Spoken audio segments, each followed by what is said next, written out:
There's responding to the physical needs, the animal needs, food, breathing, security, etc. There's the emotional effect of such. Losing things, partnerships and so on. Losing security, fear of not finding food and famine.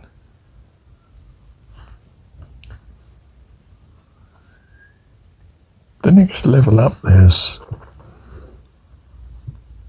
the mind, which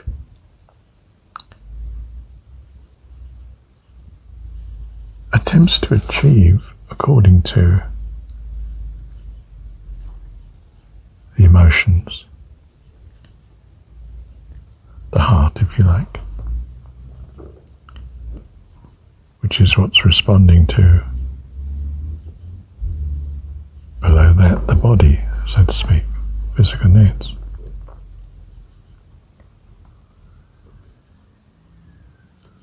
And the mind sort of seeks this understanding so that it can influence all the way down to the physical, solving what the emotions want, and according to the understanding that it's able to gain. The practice of the mind moves towards wisdom, enlightenment. What the Theosophists have applied as the Buddhic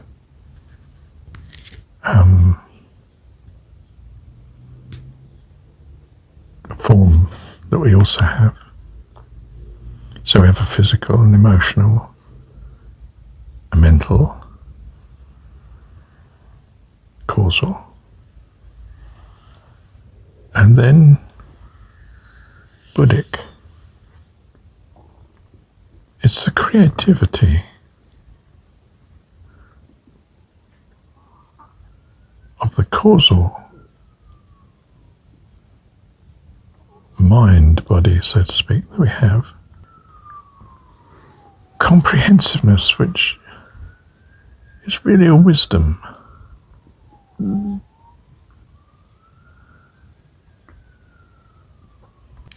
A wisdom in its creativity.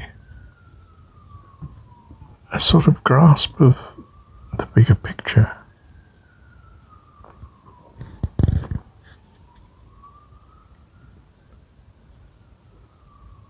Which leads to, in its enlightenment,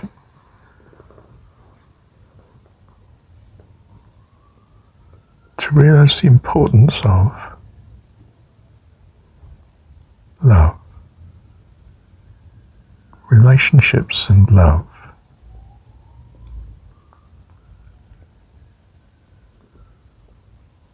That in some sense you found something in the enlightenment that is an end in itself. And that is what I take to be the nirvanic. It's a tremendous release in that form as it forms of joy and enlargement of self that jumps the gun from simply wisdom of a separate identity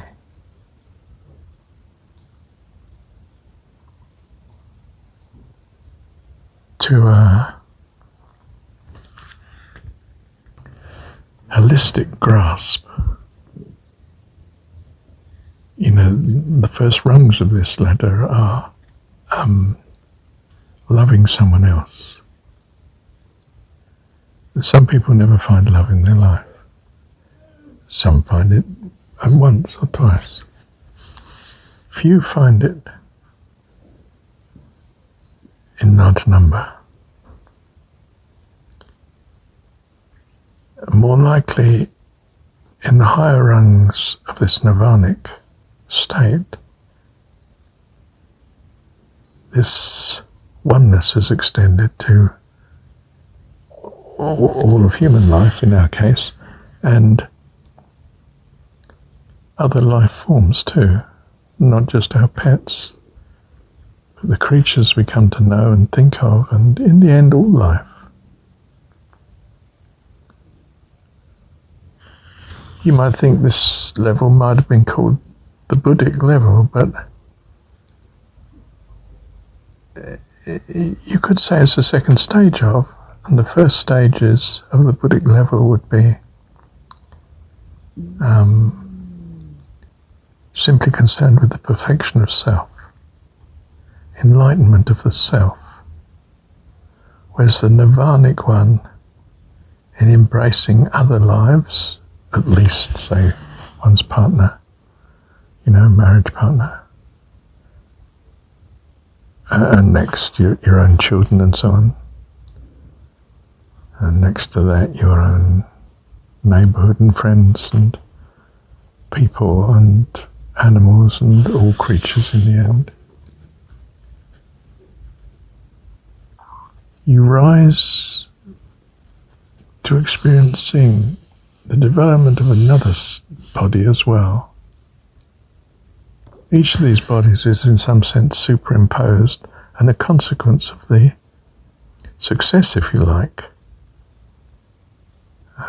of the earlier body in the series. And so you move from the nirvanic state to a higher state. Theosophists might call paranrrvaanic, where your oneness is with God.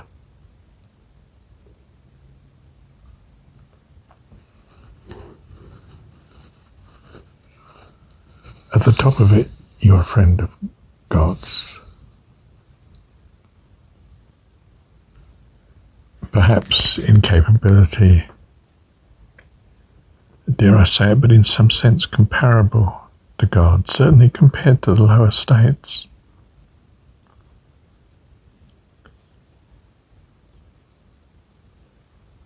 Now it's conceived of that there's a higher state still, which I take to be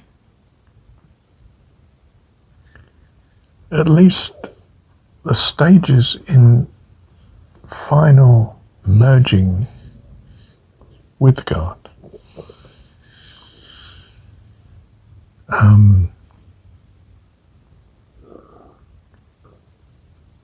If it's not, it's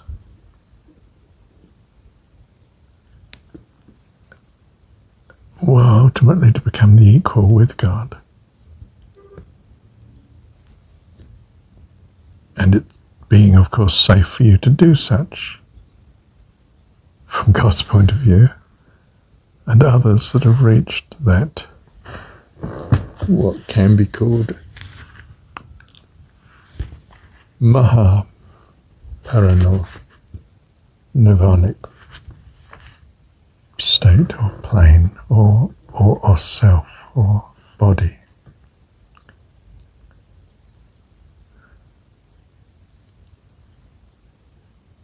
Now,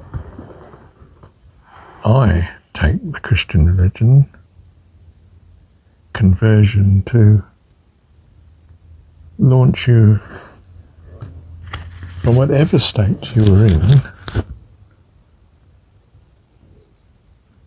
except that you need ears to hear, a great desire for,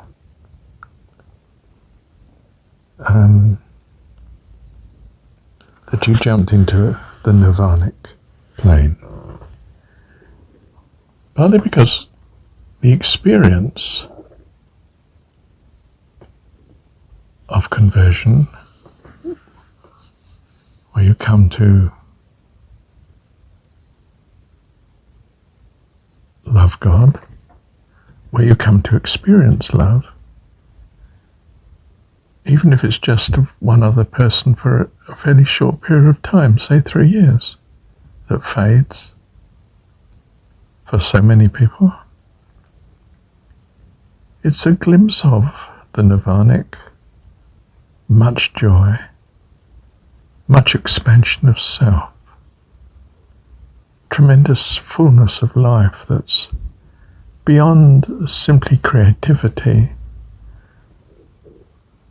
but almost a reckless sort of expansion into an enlightenment of this is what you truly value. And you know, he sells all that he has to buy the pearl of great price. The relationship comes before anything else you've had in your life previously. And that, I feel, is the beginning of the nirvanic plane opening up. And it's signalled by this, oh goodness, he's in love. You can't do anything with him. He's on cloud 9. The whole world's singing to him. He's in love. She's in love, whatever.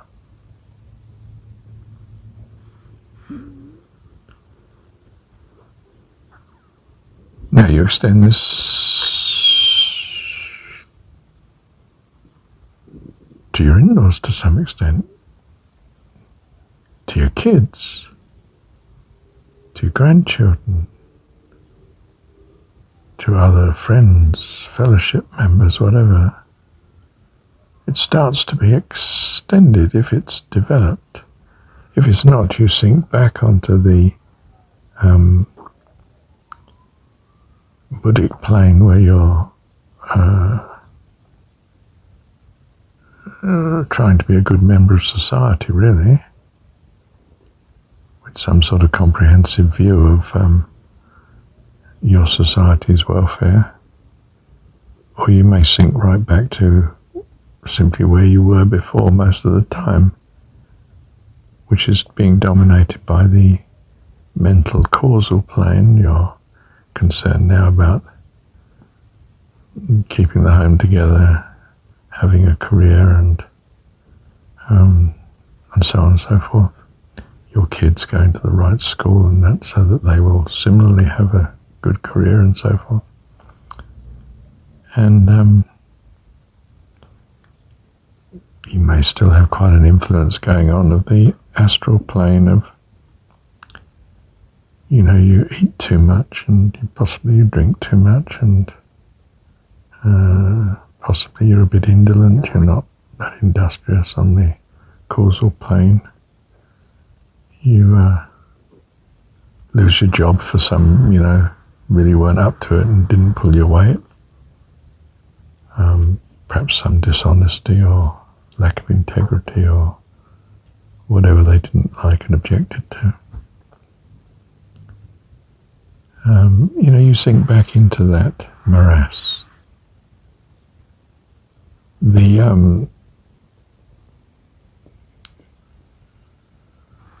Buddhic plane is still there, thin.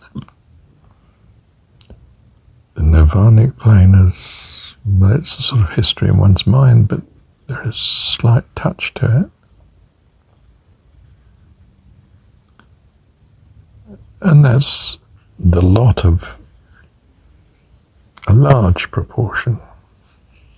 I don't say half, could be, but a large proportion anyway of the population most of the time. So conversion is a jump.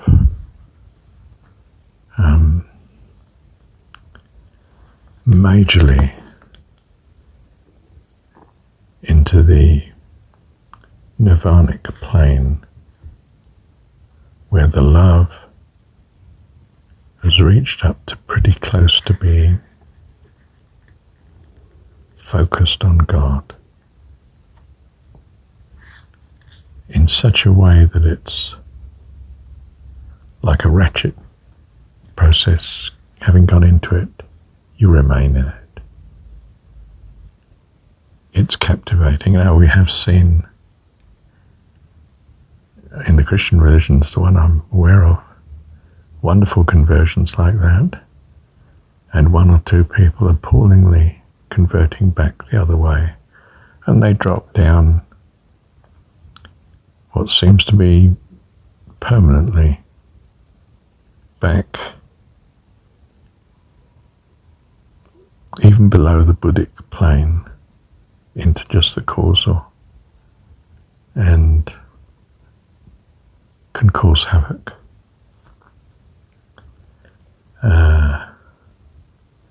You could say the nirvanic plane was not developed enough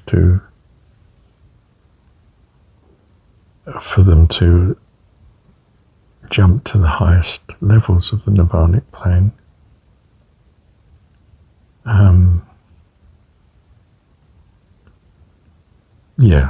I don't know. I mean, pure conjecture, I just do not know. But there is something astonishing and wonderful about conversion, which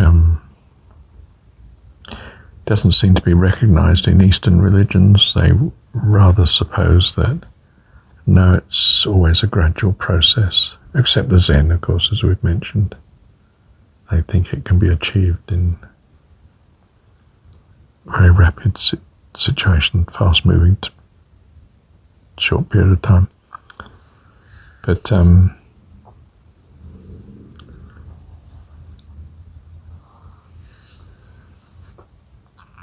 there is some controversy as to whether, once saved, you're always saved, or whether you could fall away again, and whether you could then be forgiven or not, because in some sense you've seen but not stayed true to being high on the nirvanic plane, if you like, on the devotion to God, and you've fallen away. Very sad. And I feel I've suffered from that at close range with someone I knew. Someone I thought I knew so well, and did know them well, and they were well too, but are not well now. So you see, more major in my mind is not so much the importance of this conceivably valid understanding, so to speak, of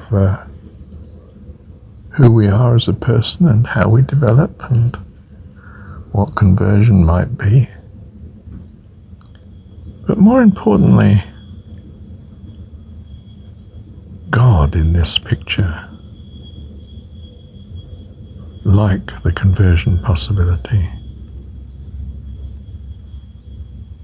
The possibility of not simply waiting for, thousands of incarnations to rebuild the next level of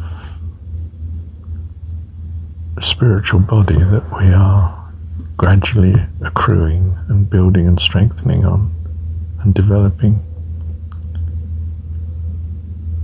but that God, in the miraculous way, simply, well, I like to think of it in terms of He just rethinks who I am. And I do a quantum leap from simply being very humble in this hierarchical structure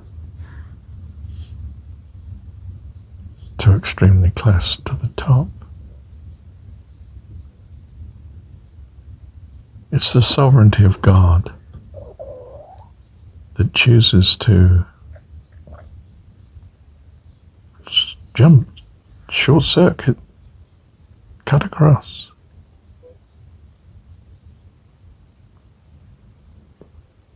Wonderfully, magnificently. And I think in these revivals that especially non-conformist Christianity has had, but I think in the old days, back in the conformity religion days, and still are, these amazing conversions and changes in people's lives are just that, the hand and miracle of God, our Dad, who chooses to cut across what seems to be a much more gradual solution of the Eastern point of view.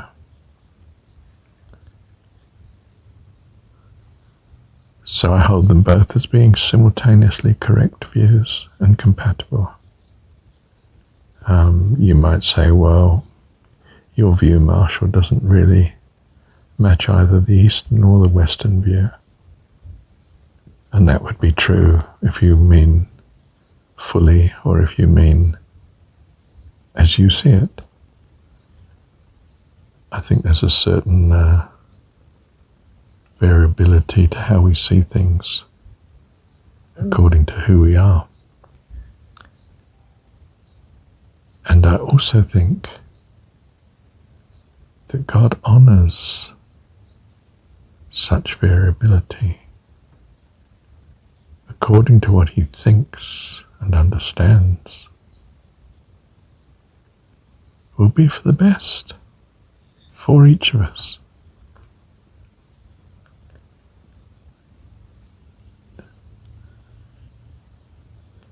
If you really have it on your mind that you can't suffer, if you like, the slow way of the incarnation's way of gradually coming to nirvanic, nirvanic state, then if that's what you long for, well, you're already there. And God responds with what seems to be a miracle, and it is. Shifts you from where you felt you were at, down there in the mental causal plane, puts you straight in nirvanic plane, even the paranrrvaanic, I don't know. It's the love of God, you see. It's what you come to worship in that nirvanic plane, as that body, if you like, strengthens and rises to the ascendance in your experienced total life. And see, very much so, you may just not see it coming. And your longing is actually speaking of your readiness for. And God responds. And the amazement is because you had no recognition of this conception that had been taking place. And suddenly you're filled with joy and you've seen the light. I suddenly realize I want God to exist. I'm not interested in whether he does or not. I know I want him to exist. Oh. And I'm filled with joy. The whole world is singing to me. I'm flying. I'm writing poetry, I'm singing, I'm smiling, I'm leaping for joy.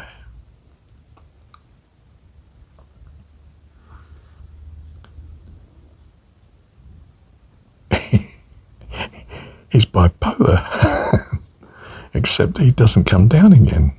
Stays up there for 10 days. And when he does come down, he doesn't come down anything like to where he was before. He's a changed person. And not just changing from some occupation to another, or residency to another, or family to another, but something out of this world and heavenly.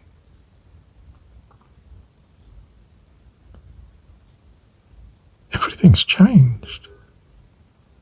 The people that knew him feels they've lost him. Oh, he's not the same now. I don't know what's happened to him. They lost their friend, their mate. He's just different.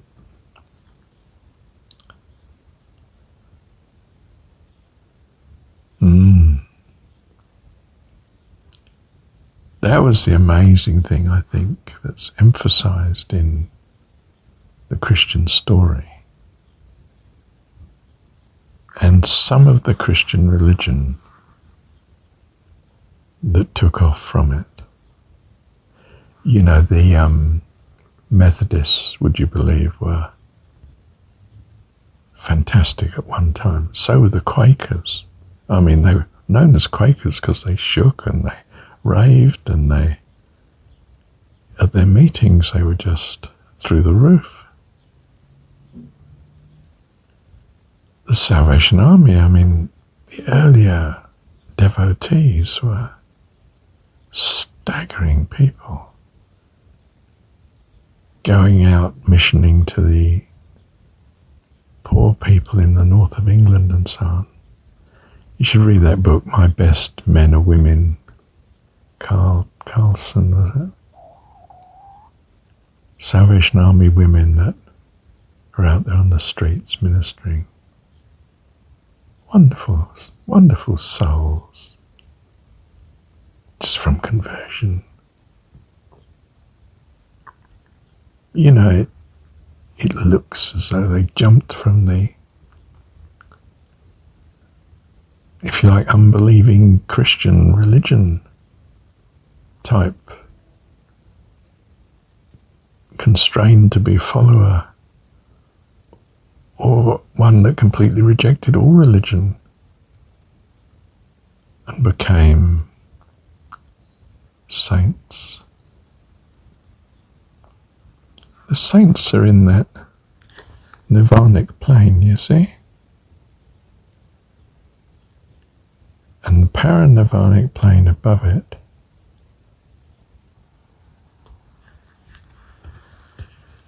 is a devotion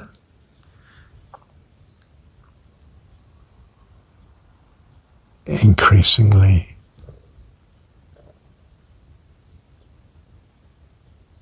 moving towards a oneness with God, not religion, not understanding wisdom, theology, but moving towards this friendship with God.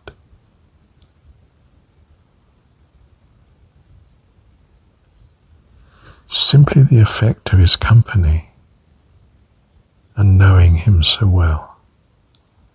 I'd put it like that. How unspeakably wonderful and lovely. Love you, Dad. Thank you, Dad.